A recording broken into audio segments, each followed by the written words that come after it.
네, 안녕하십니까. 린민의 시선에서 박동희 경제연구소로 바뀐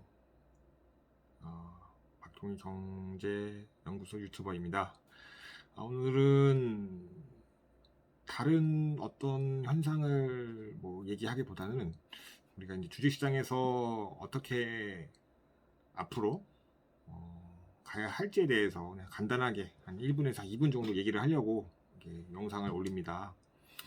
자, 첫 번째는 주식이 항상 오를 수만은 없다라는 사실이고, 그리고 사실 작년 같은 장은 좀 특수한 장, 유동성이 폭발하는 특이한 장이었다. 그렇기 때문에 사실 너도 나도 수익을 볼 수 있었던 장이라고 보면은 올해 이제 막 테이퍼링 금리 인상하기 시작한 순간부터는 어떻게 보면 실적을 기반한, 그리고 개인들로 봤을 땐 실력이 기반된 사람들이 수익을 낼 수 있는 구조다. 그래서 상대적으로 너도 나도 수익을 내기에는 조금 어려운 구간이다. 하지만 큰 수익은 아니더라도 과거에 비하면 1년 전에 비하면 큰 수익은 아니더라도 작은 수익들을 지속적으로 낼 수 있는 방법이 가장 큰 그런 주요한 요소라고 볼 수 있습니다. 그래서 지금 사실 8월에서 9월은 지금까지 봤을 때 항상 조정기라고 보시면 됩니다. 작년도 보시면 작년에도 거의 뭐 겨울 한 11월, 12월, 1월 초 중순까지는 거의 피크였는데, 그런 것처럼 어떻게 보면 주식도 어떻게 보면 그런 사이클이 있습니다. 그래서 항상 여름이 있으면 겨울이 있고, 그러니까 뜨거웠던 것이 있으면 좀 차가워지는 경우도 있고, 그러한 경우들이 좀 반복되기 때문에 어떻게 보면 그런 수익률에 대한 달콤함에 취해서 왜 안 나오지라고 의심하거나 그럴 수도 있는데, 어떤 이런 사이클이 반복되기 때문에 충분히 넘어가야 되는, 어떻게 보면 이 과정을 지나쳐야 되는, 또는 이 과정을 좀 조심할 필요성이 있는 구간에 있다라고 보시면 됩니다. 그리고 앞으로는 제가 주구장창 얘기했던 결국은 간다라는 개념인데, 과연 어디로 갈 것이냐, 이게 과연 기술주, 성장주인 기술주로 갈 것이냐, 앞으로 인플레이션에 의한 어떤 뭐 경기 민감주들이 갈 것이냐, 이게 가장 큰 포인트로 보고 있고, 아직까지는 정확한 방향성은 아직 안 나왔고, 하지만 올해 말만큼은 이렇게 갔다간 성장주가 좀 갈 가능성이 좀 크게 간다기보다는 지속적으로 성장할 가능성이 높겠다라고 좀 생각이 좀 들었습니다.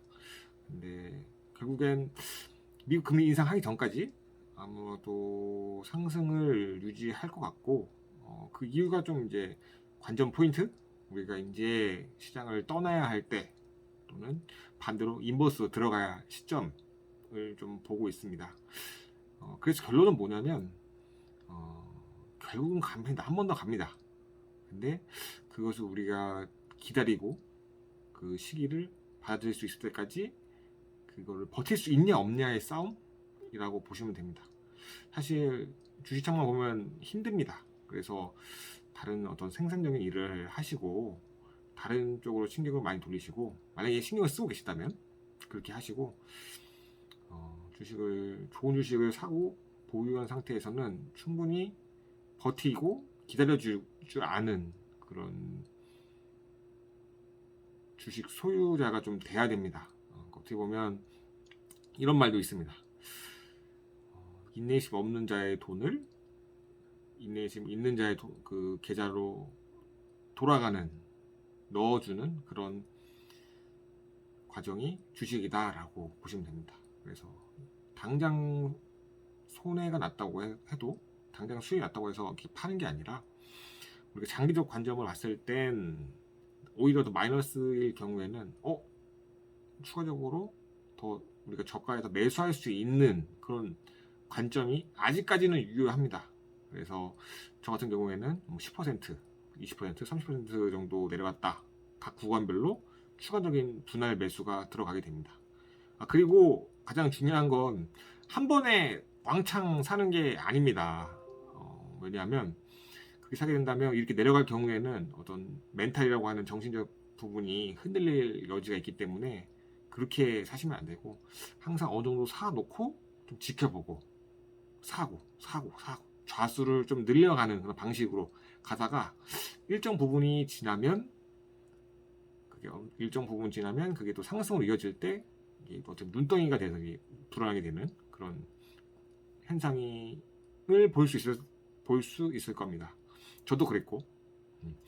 그래서 당장 마이너스 난다고 해서 당장 플러스가 난다고 해서 사고 팔고를 자주 하기보다는 수익률 마이너스면은 기다릴 줄도 알아야 되고 추가적으로 매수하는 것도 좋은 기업이라면 매수를 하는 것도 하나의 방법이 될 수 있고, 만약 오른다고 하면은 일단 저는 좀 약간 지켜보는 경향이 있습니다. 근데 이 구간에 살짝 눌려주는 구간으로 진입한 것 같다라고 하면은 그때 한번 사주고, 그래서 저는 오히려 올라간 것을 사는 게 아니라 올라갈 것을 사고 기다리는 편입니다. 그래야지 수익률이 더 좋다고 보고 있고, 올라간 것을 사게 되면